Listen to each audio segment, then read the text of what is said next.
Start of the day. After yesterday we saw records broken. Ryan Rickleton with 259 runs to his name. 100 as well for Kyle Verreynne yesterday would have been very special for him too. So South Africa with a big lead and something for Pakistan certainly to see and chat about as to how they're going to approach the day. So how are they going to approach the day? This is the question, Ramiz. They're starting out with Mohammad Rizwan. Starting out with Babar Azam. Well, let's start with Mohammad Rizwan. He's got 3 Test hundreds at home. Away from home, he hasn't got 100 yet, but he's got 9 of his 50s. You'd feel maybe he needs to make 100 possibly? He's not your typical draw mentality kind of a character. You know, he'd keep on playing the shots. What he needs is a partnership and a good partner in Babar Azam. Pakistan's head must still be spinning from what they experienced in the couple of days. So they need to calm down. I think there's a lot of clutter in the mind. So you've got to arrest the clutter, make sure that you go out there with a plan. And the plan has to be partnerships, plan has to be sort of dividing the sessions and making sure you put in your best. I think that is what Pakistan can do only from this stage till the end. But there is that draw mentality, and in Test cricket that is also very important. It's a fighting ability, and you have certain players who can play for you to draw a game, and I think Babar Azam could be that guy. I remember his great innings against Australia at Karachi. And Rizwan, I think, also got a big 100 in that contest. 2 days to draw the game, and both players did magnificently well. So that's a good recall for Babar and Rizwan. Probably Babar we saw make a Test 50 in Centurion. It's been a while since he made a Test 50. He hasn't made 100 in Test matches for a while as well. Is that maybe the innings that's sort of going to get him ready? If you're Pakistan, you're certainly hoping that. I think you're hoping that he can find something, and if there are any conditions that would allow him, certainly out of Pakistan and in South Africa, would be these ones here at Cape Town. It's more, I reckon, mental than anything else, because the mountain's so high to try and climb, and essentially it'll be as if they have to go out there and kind of have a net, if you know what I mean, just bat for as long as they can. So many runs on the board, and if South Africa get 1 wicket, what happens in that change room is that, you know, the heads will just sink that bit lower, particularly if they break this partnership with these 2 guys as their most senior guy. It's a tall order, and it really does lie with both those guys. Polly, what happens in the dressing room when you see wickets falling and the opposition has got a big score on the board? Yeah, it's obviously not ideal. I think from a Pakistan perspective, they need to get like a psychologist kind of outlook to it, and I always talk about being a spin doctor. You got to go and say to them, okay, what happened in the South African innings? They were 72 for 3, and they put in a partnership of 250. That got them up to the score they managed to achieve. Yes, okay, maybe we 4 down because Sam Ayub can't bat. But we've still got that ability to be able to bat. You've got the 2 most experienced customers at the crease. And if you look at the South African bowling lineup, if you try and analyse it from a positive perspective for Pakistan, you would say it's Kagiso Rabada we have to worry about. If we can negotiate him, Marco Jansen. Yeah. Marco Jansen probably hasn't hit his straps all that better. Parker's making his debut. He was still a bit out of sorts yesterday. Mulder struggling with no balls and maybe not at the best he's going to be. So if we can just get through that initial 5-10 overs, then we feel like we can set ourselves up for a partnership and be able to get something substantial. But you've got to take it 1 step at a time. But that's the kind of positive message they'll portray. And as Pommy says, South Africa was saying, come on, just break this partnership and we can feel that we can kind of go through. But rumour has it, even if they bowl them out for a cheap score, South Africa aren't looking to make them follow on. We hear that they're looking to bat again. Rumour has it. Rumour has it. I hate being a bowler, especially a Pakistan bowler. But I think just to latch on to what Polly said, for me, I want to cast my mind back to when we've batted successfully for a day and a half. And I think the language spoken is going to be important in that Pakistan dressing room. You have to be positive. I think you have to break it up into many little targets, 5 overs at a time, and start resetting again. Initially, you want to say to yourself, this morning, you're going to allow South Africa to attack, and you need to do the absorb work. So you want to try and force those bowlers. We often talk about it into their 3rd and 4th spells. But for me, when you try and bat out a day, you can't look at the end result. You have to break it up in many little targets, many little periods, and you have to complement each other as well. So for me, it's a massive day ahead for Pakistan. It can be done. I think also conditions out here today, it's still good batting conditions. So we talk about Baba Azam, Mohammad Rizwan, they'll be used to these kind of conditions. So I don't think they'll be faced with the amount of pace that's on offer. The ball's getting a touch softer, but it is about betting time. Forget about the runs will look after themselves, but it's wearing down the South African bowling outfit as well. So it's going to be key as to how they start this morning. Of course, South Africa is going to come guns blazing, but you have to almost say to yourself, you know what, the first sort of hour and a half, we're going to allow South Africa to attack, but we're going to be solid in defence and we're going to absorb that first hour. It's entirely different, though, to be thinking about trying to win and trying not to lose. And so that psyche is what's going to play out in the day for South Africa, as tough as it is, and it always is, to try and effect victory. But because you're kind of pleasantly wary with the work, and at the other end, you're going, oh, we're trying to stave these guys off.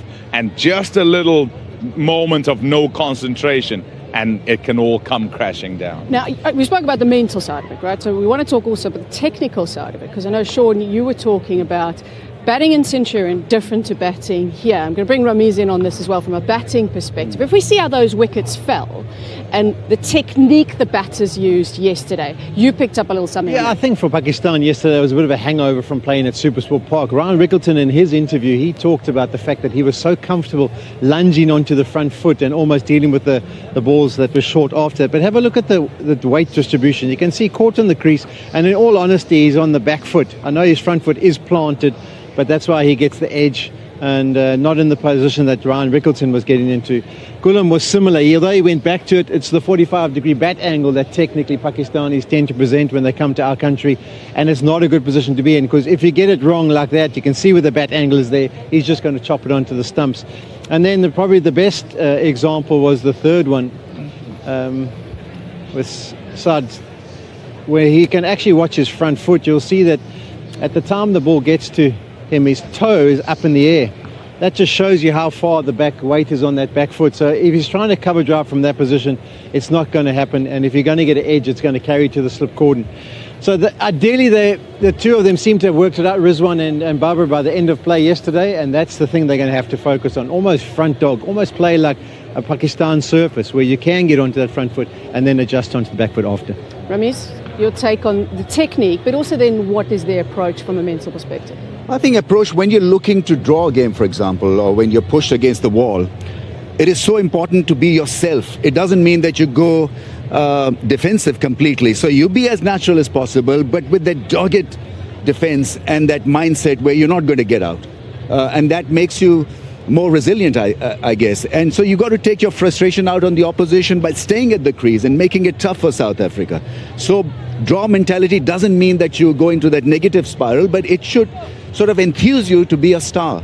I think regarding the technical aspect of batting, I think these Pakistani batsmen, some of them could have been favoring the short ball, because when you're stuck on the crease, there is this tendency where you're looking for that pull shot, or we're looking to avoid the bouncer, and that could have been the reason why they were sort of there in that box most times rather than moving forward and playing with the surety.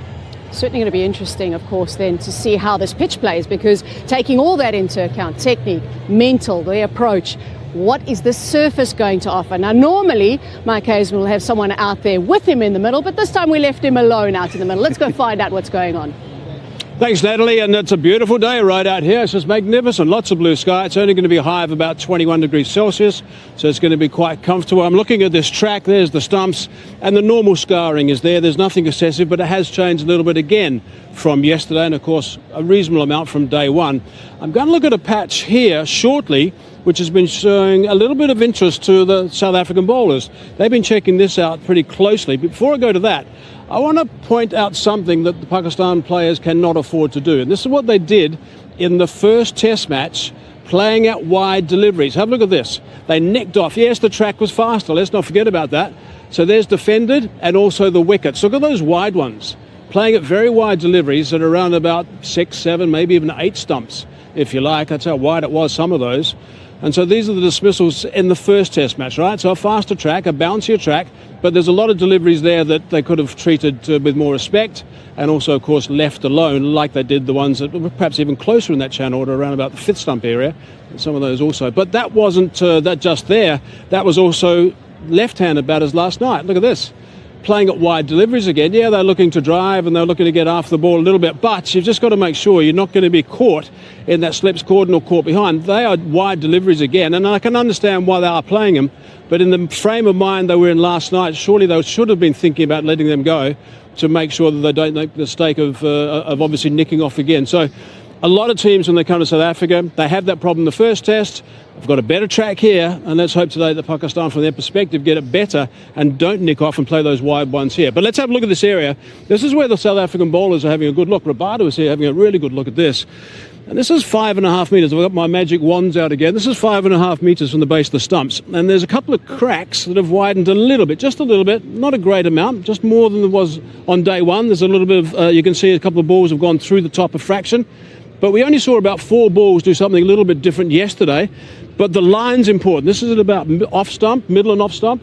And if we go all the way down as well to around about 7, there's also an area here they're looking at. It's a little bit wider outside the off stump, but it's an area here they're looking at which is quite barren.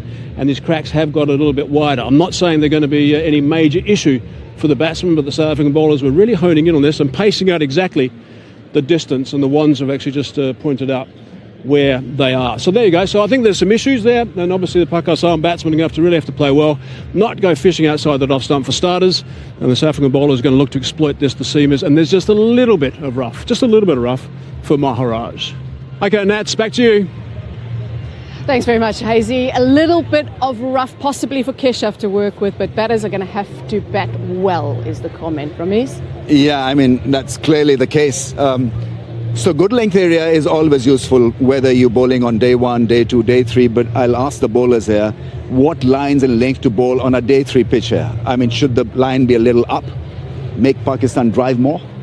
Yeah, I think for me, you probably want to go settling on it back of a length line. Yeah, I think with the paces, KJ Rabada with a bit of extra pace. So we have seen a couple stay down yesterday. So you want to be straight in on the stumps. You want to bring those modes of LBW bowled into play, because as a batter, if you miss, you want to be hitting those stumps. So for me, it's about intent this morning again. I think you want to string a couple of good overs together, suffocate Pakistan and not let them get away with a couple of easy run scoring opportunities. And I think if you formulate a couple of good overs, you're certainly going to create chances. How much are the cracks coming into play, Pom? It's a good pitch, guys. Like you look up, if you turned up here at Cape Town, Ver and Polly, when they played here and they turned up, if they found it like that, they would know it would be hard work. And looking at the surface, if you're Pakistan, I'll say again, that's the surface you want in South Africa. From a bowling perspective, you're working very hard and you're hoping that you can go into the minds of the Pakistanis so they can be just a little bit off. It's going to take hard work to get wickets. Sean, how important are the bowling changes? Yeah, I think there will be. I mean, I think it should be stock standard. You go to KG first up and probably Marco Jansen to start and see what they can do. A nice spell from them. The ball's still relatively new. So those would be the most likely to pick up wickets. Marco Jansen, not because of the areas he's hitting, but just because of his extra bounce, and then KG's just been sublime. But I agree with Pom. I don't think there's much in that surface. We haven't seen too many balls swing past the outside edge. The 2 wickets that fell to the spinners were lack of spin rather than spin. We didn't see any person try and defend the spinner and get the outside edge beaten. So there's no doubt that still day 3 it's really good. It's just a mental thing for Pakistan, whether they can get themselves in, whether the presence of Kakisa Rabada creates a wicket or a breakthrough for South Africa up front, and then after that, how do they play? But I think first 10 overs, negotiate what's thrown at you and then look to be a bit more aggressive and dominant. Gentlemen, thank you very much, Vern. You're going to be hanging around. The others are going to be doing a little bit more work upstairs. Of course, we'll hear more from them a bit later on. But for now, we'll take a short break and have more for you after that.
It is the start of day 3 that we are looking forward to and building up to here on Supersport. Now, yesterday was a very special day for Mohamed Abbas, who picked up his 100th Test wicket, and also a good day for Kyle Verreynne, who kicked off 2025 with a century. They both caught up with Kwame Mbangwa. Kyle, congratulations on the century. Tell me how you feel about it. Yeah, that was really cool. First one at Newlands, my home ground, so really special. I had some family here as well, which was really cool. Yeah, just happy I could contribute to what's hopefully going to be a winning total. Yeah, speak about the surface and batting on there. It's a really good wicket to bat on. I think you've probably seen that for the first few days. It's been really good. Not a lot of seam movement. So, yeah, it's good that we managed to get those runs, but I think it's going to be quite difficult to get the 18 wickets that we need.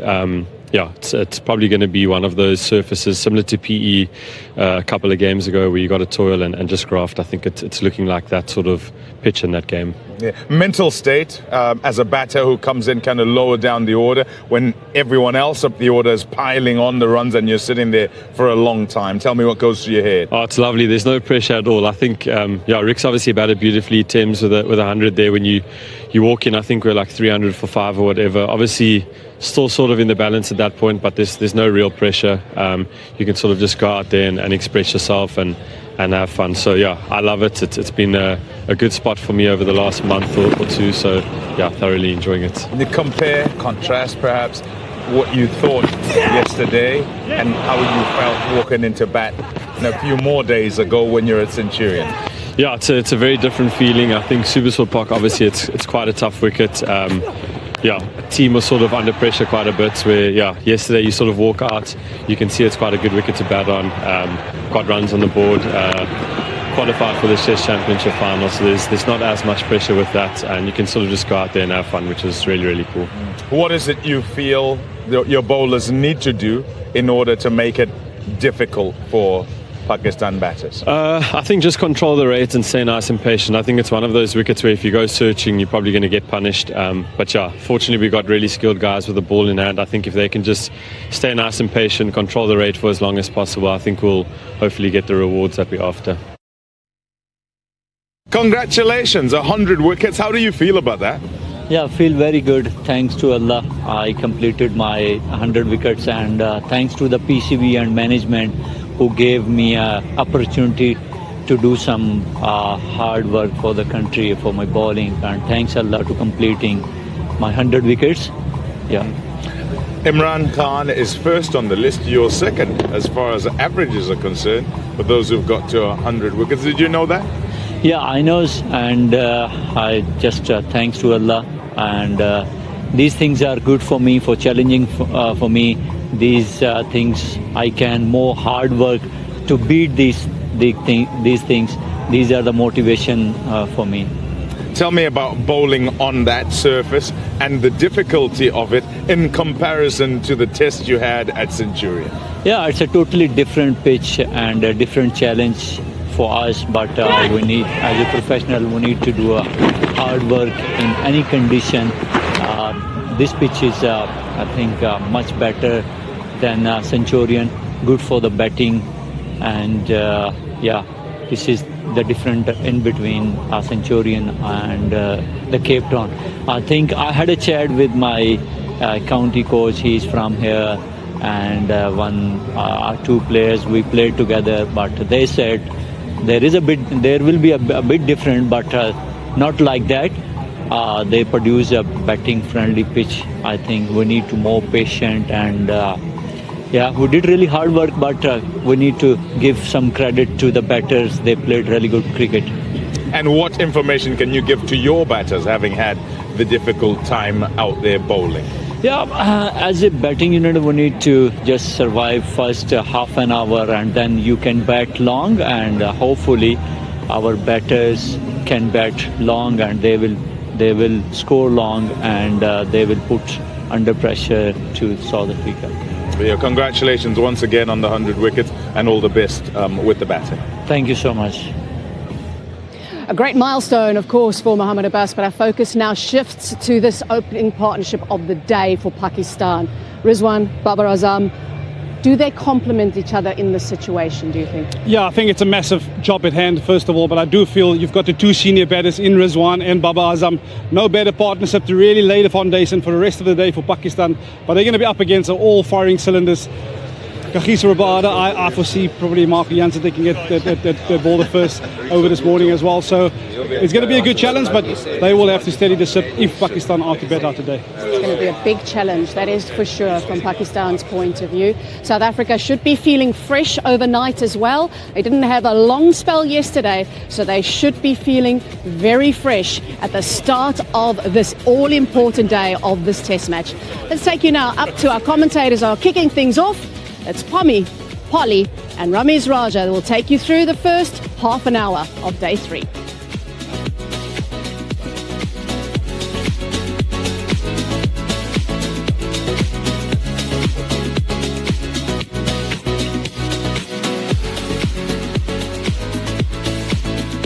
Welcome to day number 3 of the second test match between South Africa and Pakistan. It comes to you from a lovely Cape Town. We've been blessed with fantastic weather on days 1 and 2, and it's no different on the third day. Different as far as the situation. Yes, you start on an even keel, the home side with 615 on the board, firmly in the driving seat. In Pakistan, the visitors 64 for 3 overnight at the end of day number 2. There's a look at the summary. 551 runs is how many they trail by. To compound the issue, young player Nsaim Ayub, who is in form and so very talented, is injured with a fractured ankle and is out for some time, so will take no further part. That's a big chunk out of their batting with so much batting work to do. 615 plays 64 for 3, and on we go. Looking forward to the day, and essentially it is a mental battle. Yes, there's all the skill and the technical side of the game that must come to the fore. That goes without saying. But who is strongest of will and mind on the day and through the rest of them should they get through today? Babar Azam and Mohammad Rizwan are two very experienced players, the two most senior men in the Pakistan camp, and they must lead their troops and ensure that they stave off South Africa. For South Africa, fast bowling, a lot of it is what we'll see, certainly for the first part, and then a lot of work from Keshav Maharaj on a surface that's been quite docile, hence 3 centurions, with one of those being double centurions for the home side. Captains Raja and Pollock alongside. It's a good morning to them as we start proceedings on day 3. Good morning, Pommy, Polly. Good morning, all. This is going to be a fascinating battle. You put it absolutely rightly that it's the clutter that has to be taken care of in the mind. The extraneous stuff that you may carry out there to the crease, it should not be the case. But you can't help it because it's Table Mountain to climb. It's a difficult task. It should make you more determined. In an ideal world, make you more resilient. I guess the difference is, in a normal situation, when you see a half volley, you play it as a half volley and you go hard at that length. But in this situation, for example, your first initial movement is to stop. You fall back on defense, and then when there's a little opportunity, a window of opportunity, then you push the ball, and not for 4, but maybe for a couple of runs. That's the only difference, I think. You just take a bit more care at the crease.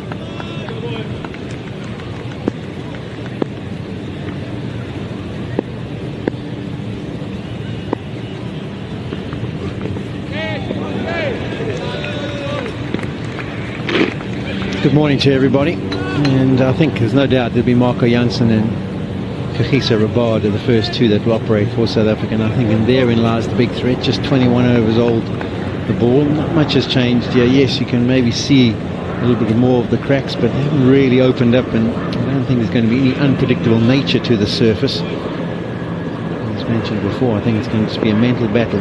Can they deal with the aura, the bounce, the presence of Marco Jansen and Kagiso Rabada?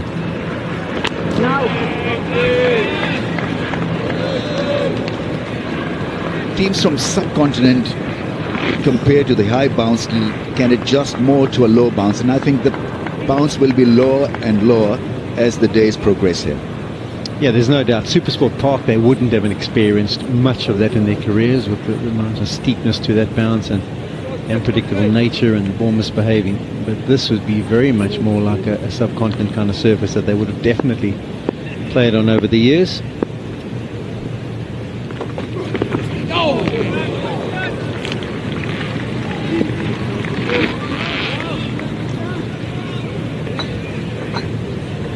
Jansen is not getting the ball to bounce steeply, then you know that it's not a spicy surface.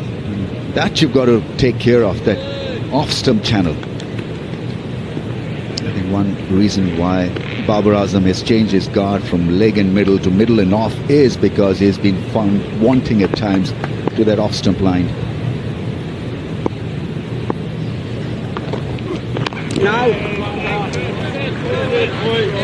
The first over of day number 3 done. Pakistan 64 for 3.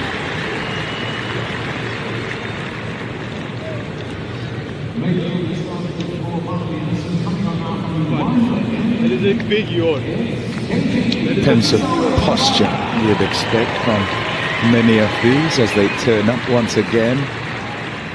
Some are picking up from having watched on the television. Others have been on it each day.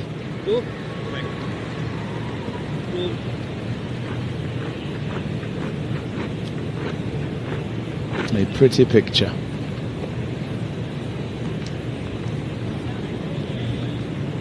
And it looks different with clear skies, with a few clouds above. Sometimes you can't see it. Sometimes it appears and disappears.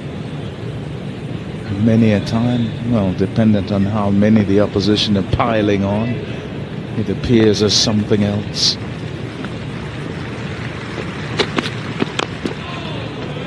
Kagiso Rabada. A polite inquiry on whether the bat might be up, and he wasn't in his ground, with the ball off the fingers of Rabada and onto the non-striker's stumps. Got snookered at the non-striker's end.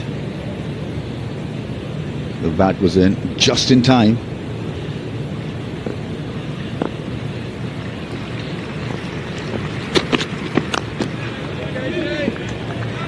Three slips in the gully. They'll carry those. Where they stand will be important because of the pace of this pitch, or lack of, in comparison to others in South Africa. And South Africa have the luxury of being able to carry those for the longest time because of that huge first innings score, and it'll be a probing all day. That's what they want. They'll have to be relentless in their efforts, South Africa, and so concerted. It has to be a concentrated and patient delivery from each of the bowlers. As ever, they look to Rabada to set that tone.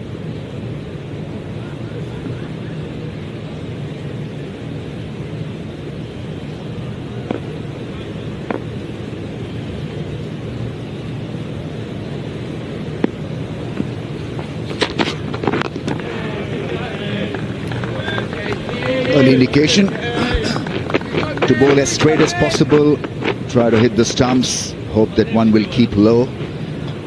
Yeah, that smile is so important because that sends a good strong message back to the dugout. So Rizwan and Babar should not be frowning. There should be any froth at the edge of the mouth. It's all about taking it in. Have that pleasant smile or pleasant expression on the face. Oh, that's a beauty. That really is a class ball. He's looking to be on the front foot. He's looking to protect the stumps, and that one certainly moved away from his range. Yeah, there's the skills that you want to try and use to your advantage. He has that ability to shape it both ways. That seam presentation was intentionally trying to get the ball to move away from the right-hander. And then you'll see him change the shape around, or the shiny side around, and try and maneuver it back in. But you can see clearly that the shine was on the left-hand side of screen.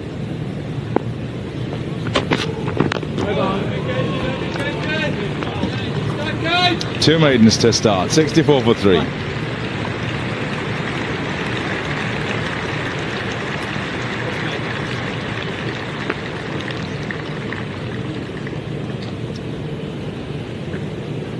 South Africa women's under 19. Tournament imminent. They're getting ready. They are ready.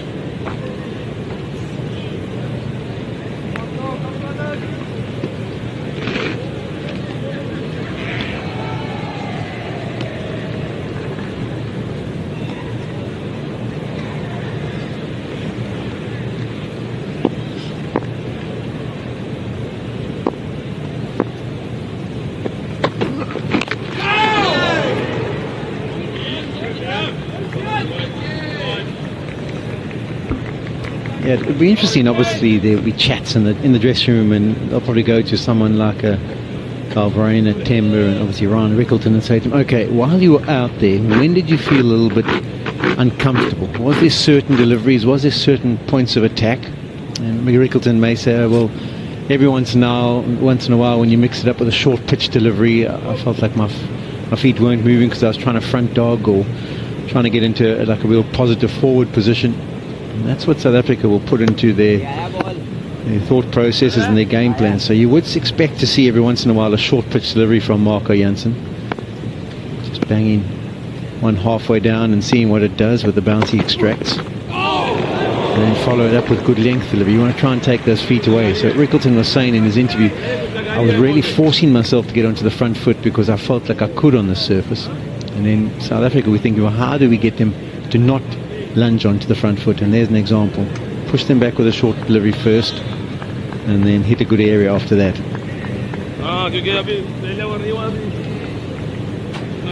The start so far, it's just a couple of overs and a couple of deliveries. But that's exactly the order of the day.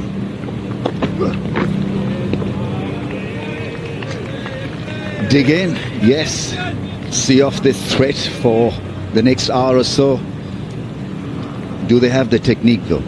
Do they have the temperament? Rizwan certainly wants to get on with it. He wants to be busy at the crease. Babar Azam can fall back into that zone, into that zen mode where he can trust his defense more than Rizwan. Rizwan at times plays that walking shot and goes hard at the ball.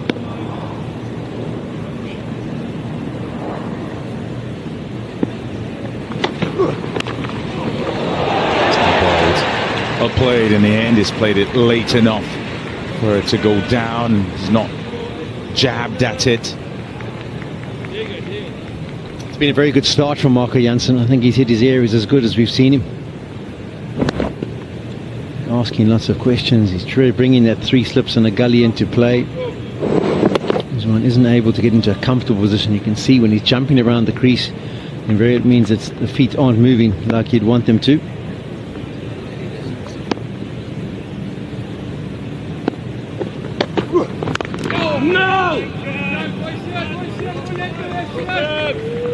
One thing they must not forget though, rotation of strike, because that can lessen the pressure, because you're allowing South Africa to bowl at you.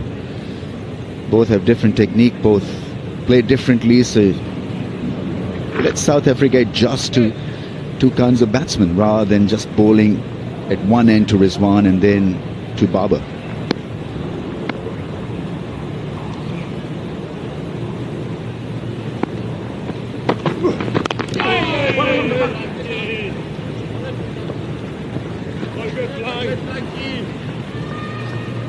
66 for 3.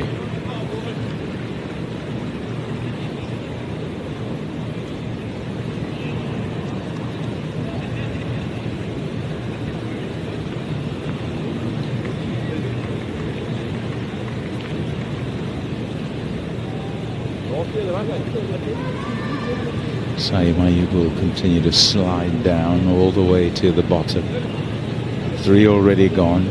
Skipper, Shanmasu, Ghulam and Saud.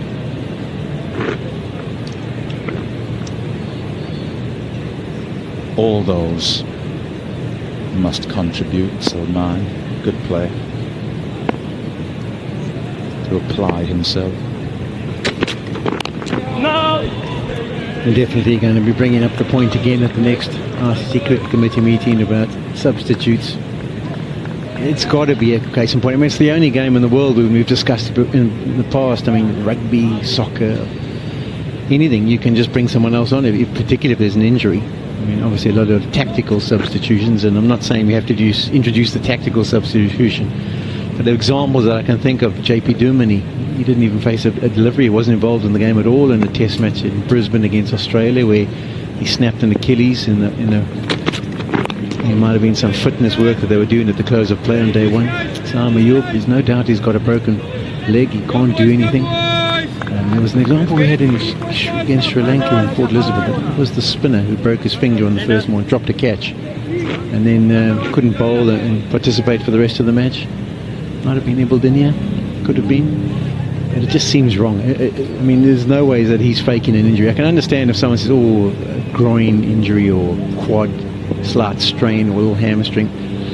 You can try and influence how you affect the match by doing that and trying to get a replacement in. Particularly if you say, for example, with Pakistan and you didn't pick a spinner and then one of the fast bowlers says, oh no, I've got a hamstring twinge and let's change it. But when it's as significant as a broken leg or a broken finger, we just know a broken Achilles tendon, you know he's not going to play a part, there needs to be the ability just to make a substitution. He can't bat for 2 innings, he can't bowl. And, it might have been a difficult thing to introduce before concussion replacements, but now that we've got concussion replacements involved, it's kind of something that can happen. So the funny thing is, if we went down and had the same injury as the edge goes away, it won't get to the fence. Tristan Stubbs does a great job of pulling it back. But if, for example, he had slipped down and the ball hit him on the head, and then someone said, oh no, he's got a bit of a concussion injury, we would have no problem with him being replaced. Another no ball for the South Africans as well. But anyway, we'll take it up with the committee and hopefully we'll get that changed. Yeah, look at this no ball. And that's confirmed. What about the boundary? Save. No trouble.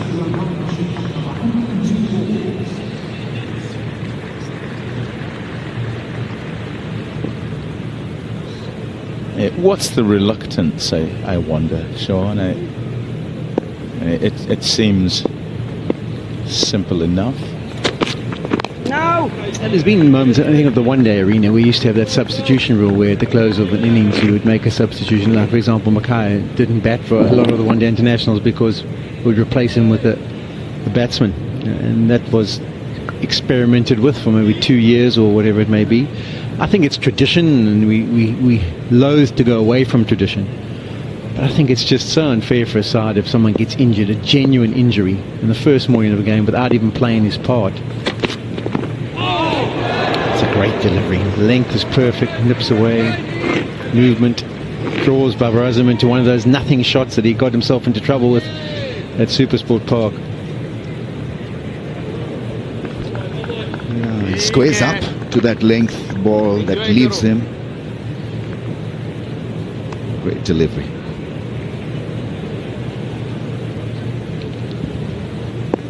Now that front foot is towards mid-off.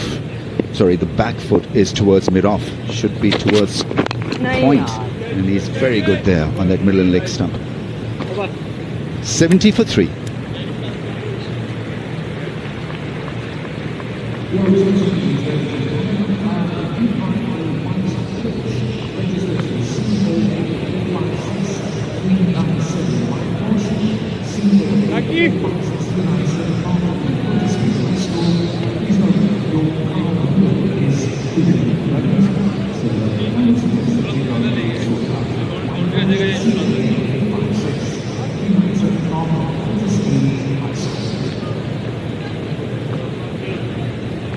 .615, plays 70 for 3.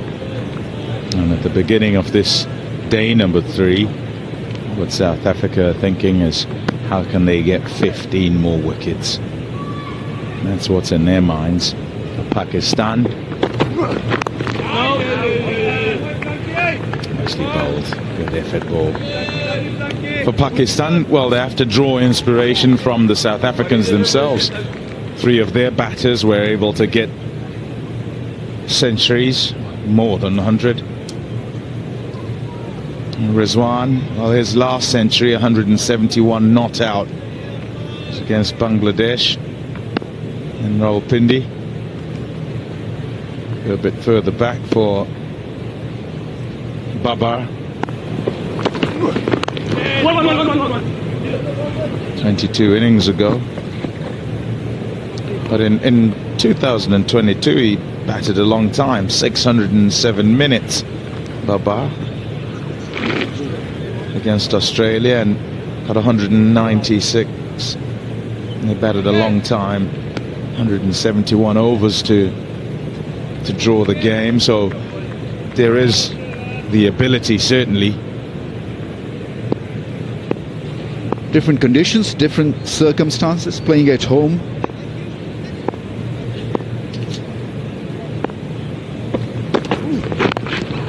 Circumstances are a little different here as well, because you've lost the first test match, so the dugout is not that happy-chappy as far as result is concerned. So you're operating from a negative platform, and then to raise your game and raise the hopes of the dugout, it takes a lot of effort.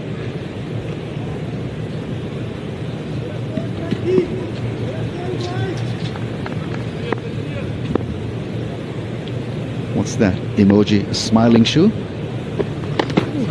Yeah, one.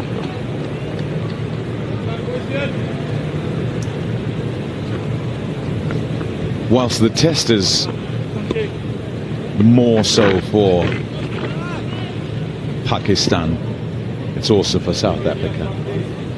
For South Africa's bowlers, can they stick in the situation on a flat one? In South Africa, generally, if you look over the past sort of 3, 4, 5 years, some will say longer, you're not bowling too long. You're not bowling 100 overs and trying to get teams out. No! And so that, as a mindset, also important, as a challenge, as something to get over, something to work out. Yeah, definitely. There's no doubt that the surfaces in South Africa have become a little bit more sporty, and we would probably go down the route of St. Wanderers and Supersport Park in particular. We saw a test match here last year where it was, 2 days? And there's an art. There's an art to test bowling when you have to charge in and come back for the 4th, 5th, sometimes even the 6th spell, and still try and be as effective, find different ways of picking up wickets, trying to create opportunities, set different fields. It'll be interesting to see what South Africa will have to do. 72 for 3.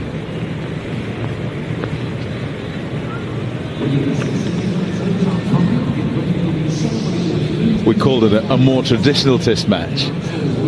The test match between South Africa and Sri Lanka at Gqeberha, the second test, where lots of runs scored, first innings, both sides. Just tough going for the bowlers. And so long periods of time when not a whole lot happens. And you expect that will be the case here. What South Africa will want is for Pakistan to feel like they're going nowhere, and therefore feel some pressure, lose concentration. But essentially it's about those long periods and who can do good things for longer.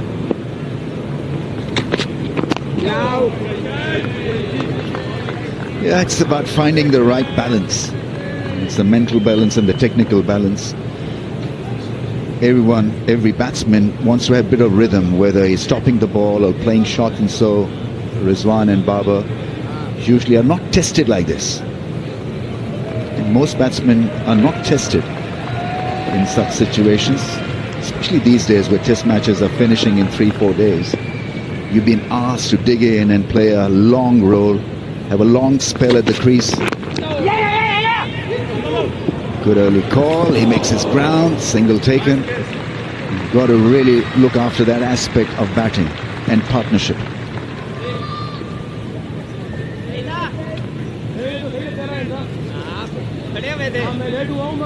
With the pitch flat,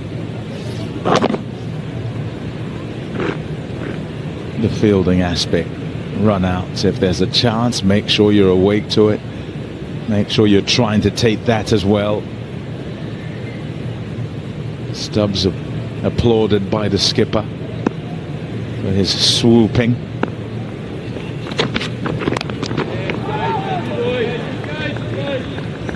Yeah, on that point, Pom, we were touching about how many overs you have to bowl. I can remember having Keith Lane look it up for us with regards to people who had bowled, well, how often I had bowled more than 25 overs in an innings for South Africa, because I kind of remembered that for me, like 24, 25 was kind of a stock standard innings, the amount of times you operated. And I was quite keen to compare what some of the guys had done in the past compared to Kagiso Rabada, because they wrap things up really quickly. There's an example. I bowled in 202 innings, 63 times we bowled more than 25 overs. Akantini 41, Ellendon 41, Steyn 35, Morkel 23. KG's run 122 matches and only been past 25 overs in an innings 17 times. Now, I'm not saying he's not more effective than we were. I think there's a few things that contributed. The nature of the surfaces in South Africa. I think some of the batting techniques, where people looking to score quicker and not being as watchful as they used to be in the past and looking to absorb pressure. And it's just the nature of the modern game. We're getting more test results, which is good. We're enjoying the fact that most test matches ends up in a result. But that was back in the day, which we used to think was normal. It's not that normal anymore that you go to the second new ball or even over 100 overs. So there's a good stat for you. 100 scored in 2024 had an average strike rate of 67, and 100 scored in 1990s average strike rate of 51. And that is in Test cricket, obviously. So hence your point that batsmen are playing more shots. They're providing us with a lot of entertainment. That's the reason why matches have been now done in 3 or 4 days.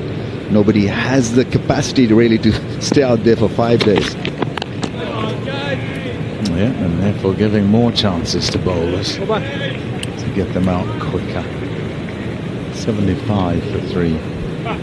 Also, you put into point, you used to go to subcontinent, you used to have to bowl a lot of overs to wait for the surface to turn. Now sometimes you rock up and it turns on day one, or you get greener wickets because people want results and back their units. So there's no doubt it's changed. But I think this pitch could be an example of where South Africa might have to think out of the box and grind out. We'll have to wait and see if Pakistan can make them do that.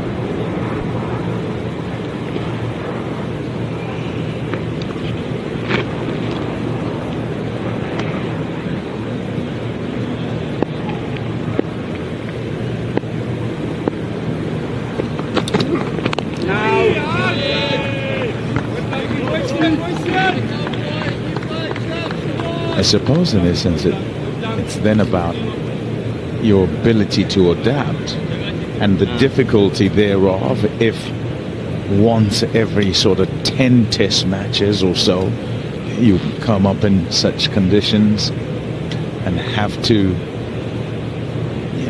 you then have to work quite hard and it's foreign to you.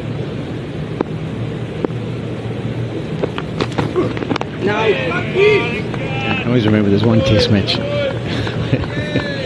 In the first over of the match, we had won the toss, and we lost the toss and we been asked to bowl first, and we'd kind of been hoping that it was going to be quite a sporty surface or had some good carry all through. And Alan Donald bowled his second delivery, and as he walked back past the stump mark, he said, a round of applause for the groundsman, because it was an absolute flat here, and we'd worked it out after 2 deliveries that it wasn't going to be the surface we were after, and it was going to be a bit of a tough task to try and pick up 20 wickets to win the game. It is a mindset change, and it's something that the bowlers these days, if you say to them, well, you're going to have to bowl 30 overs to bowl this team out, they go, oh gosh, why would it take us that long? That's funny.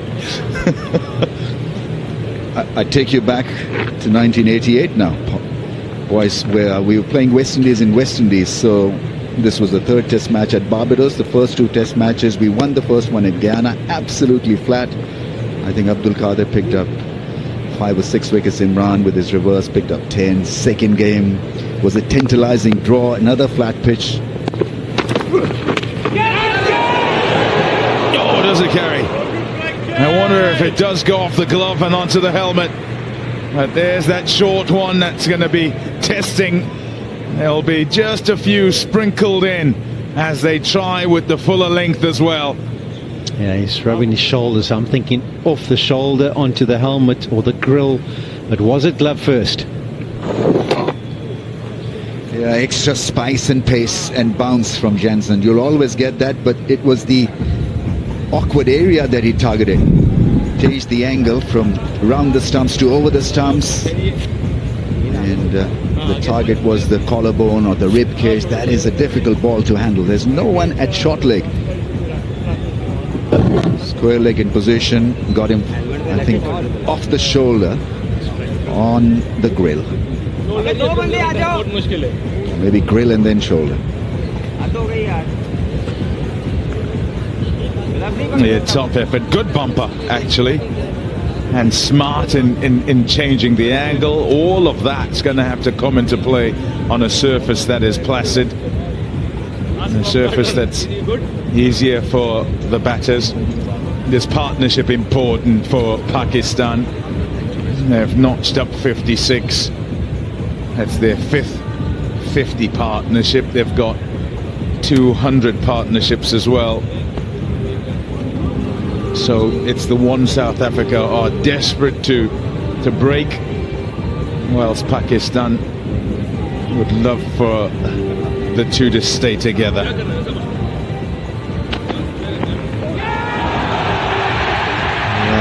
Replay again of Shan Masood's dismissal. Enough movement to get the outside edge. Went hard at the ball with an angular bat. Well held in the slips. This not only rushed him because the ball hit the bat before he was actually ready for it, and then playing with a crooked angle, slanted angle, pushed back into the crease and inside Shakil. Really a great shot. It was on the walk actually. Weight on the heel, probably looking for a bounce. I'm not too sure. Catching in the slip cordon was outstanding. He's getting some running repairs. I prefer this angle of attack personally from Marco Jansen. I think with the height he generates, it's a difficult angle to defend, and if you just get it wrong, it brings that slip cordon into play, whereas from around the wicket, it's often tight at your body and easier to deal with, and it's proved to be the case with some of these short deliveries that he's bowled.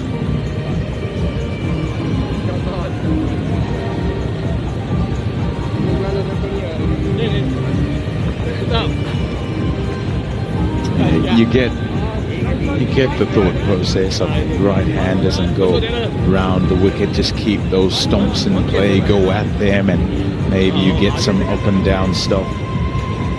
There certainly are more decisions to make for the right-hander and the lefties over the wicket. And then with that bumper as well, it's just kind of in a blind spot for Rizwan. He didn't pick it up at all and had then to decide to play whether he's pulling or he's just trying to get under it.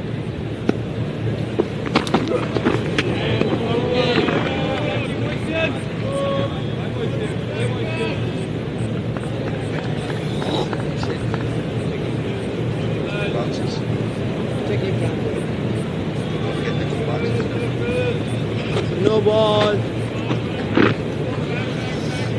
Oh dear, another one. No ball again. Proliferation of these from the South African attack. Something to weed out.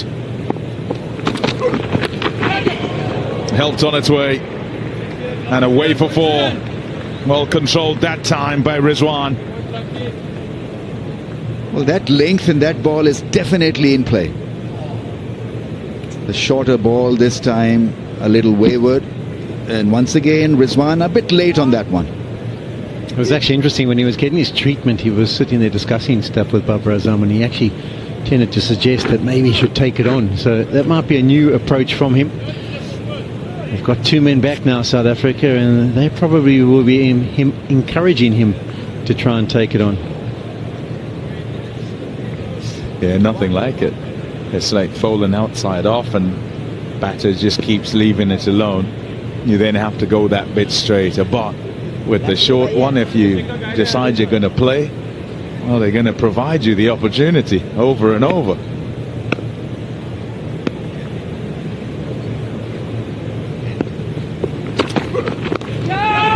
Gone at it, and he's got it all the way for six. Oh, this will be exciting. Rizwan absolutely decisive on this occasion, not holding himself back. Got it in the right area and he was ready for it. And so Pakistan end the over on a high. It was a good shot in the end, looking for a six, and he got a six as well.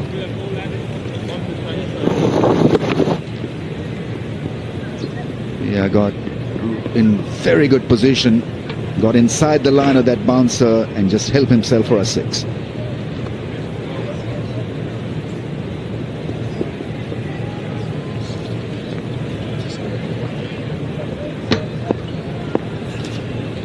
Johnson short balls today, hit him flush on the glove. He's pretty tall, awkward, and then hit him on the grill. So he's going to pepper them with some short stuff and get maximum out of this surface.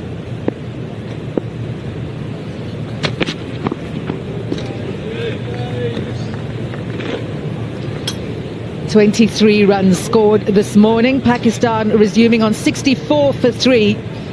It's been good going between Rabada and Janssen. Good probing bowling. Pleasant day for Test match cricket here at Newlands. If you just joined our coverage, that's the match situation. Pakistan trailing by a massive 528 runs.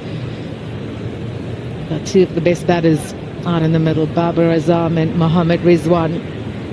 This partnership, 67 from 125 deliveries. Morning Hayes, morning Vern. Kaz, good morning. This has been interesting, the first half hour, nice and probing. Of course, these two guys are the guns for Pakistan. The other boys have got to go really big. They've been communicating a lot. Obviously, Rizwan has decided that he's going to have a dip at some of those short ones rather than have those bruises. Hello, Vern. Yeah, good morning, Hayes. Good morning, Kaz. Good morning to all our viewers. The buzz phrase this morning is bad time for this pair, senior pair for Pakistan, and it's important that they start well today. He's been so good in that channel, KG Rabada, asking all the right questions, challenging the technique of Babar Azam. That wobble seam again. And as a batter, you almost have to play that because of that angle he's creating. It almost looked like it's coming back at you as a right-hander, but then just leaving you off the seam. Excellent piece of bowling from KG. And that's exactly the spot that he was looking at. I was pointing at the pitch report today. It's exactly the spot. It's almost your length, Vern. It's 5.5 metres in the base of the stumps. Exactly the spot. A couple of little cracks, a couple of areas where there's just a crumble of a crack where the ball's hit. Yeah, I certainly feel operating from that Weinberg end that if you can just hold the channel from time to time, you can venture a little bit fuller, because we have seen the ball deviating off the seam, but the line is important. You want to get batters play at as many deliveries, especially early on. It's the surface that you're talking about, Hazy. A couple of barren patches, a couple of greener patches, so there's a lot of natural variation in the surface.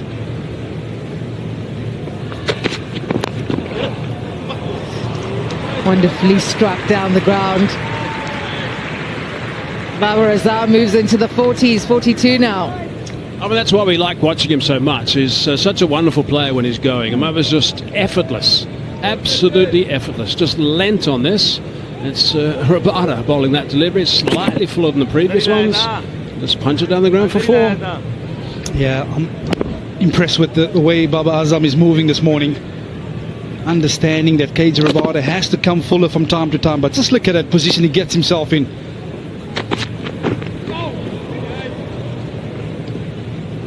Well, 91 for 3 after 29 overs. Yeah, and we often talk about subcontinent players driving in South Africa. If you can get yourself into this kind of position with body behind the line of the delivery, you're giving yourself every opportunity of success.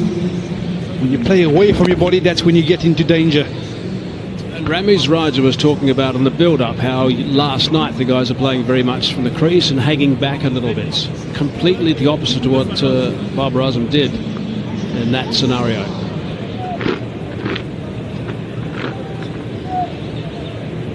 Pakistan, when they were bowling, they fed South Africa square of the wicket, short, wide, and they were able to just put that ball away.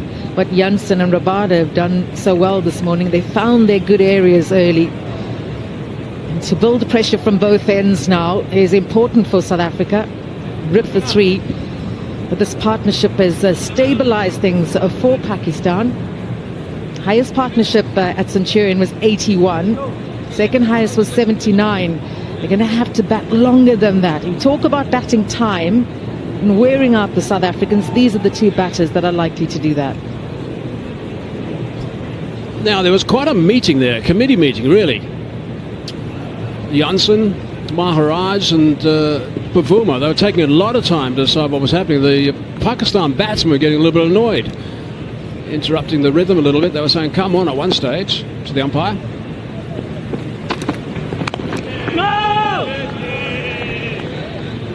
Yeah, and I suppose the big part of that chat would have been, although you're trying to bat throughout the day, still to be busy. So a positive body language. Very often you can get yourself into trouble when you drop that body language. So they are well aware of focusing and really putting massive impetus and focus on the start this morning. Noble from Marco Jansen. You would think you better get those size 14s behind. At least some part of it. A couple of no balls from Vian Mulder as well towards the end of the day yesterday. What would you be saying to them, Vern? Yeah, and I can understand Vian Mulder per se, because he has been out of the game for a little bit, so